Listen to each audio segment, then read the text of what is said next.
तर मवियाच्या जागा वाटपाबाबत वरिष्ठ नेत्यांमध्ये चर्चा सुरू असल्याचं आदित्य ठाकरे यांनी म्हटलेलं आहे। मवियाचं जागा वाटप लवकरच जाहीर होणार असल्याचं देखील आदित्य ठाकरेंनी सांगितलं। उद्धव ठाकरेंनी 2.5 वर्षात केलेलं काम लोकांसमोर असल्याचं देखील आदित्य ठाकरे यांनी म्हटलं। महाविकास आघाडीमधल्या सीट शेअरिंग बद्दल काही फ्रुटफुल डिस्कशन झालेली आहेत का? महाविकास आघाडीची सीट शेअरिंग आपल्याला माहिती आहे, वरिष्ठ नेते करत आहेत आणि लवकरच आपल्या समोर ते येतील।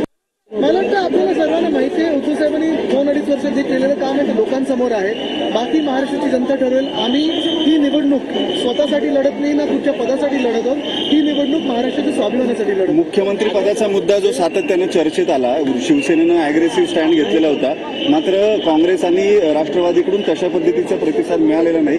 ही निवडणूक मुख्यमंत्र्याच्या चेहऱ्याशिवाय होईल असं दिसतंय। एक महत्त्वाचा प्रश्न म्हणजे महायुतीचं मुख्यमंत्र्याचं चेहरा कोण? महायुतीकडून कोण? हाच चेहरा घेऊन जाणार का? जो भ्रष्ट चेहरा आहे, गद्दारांचा चेहरा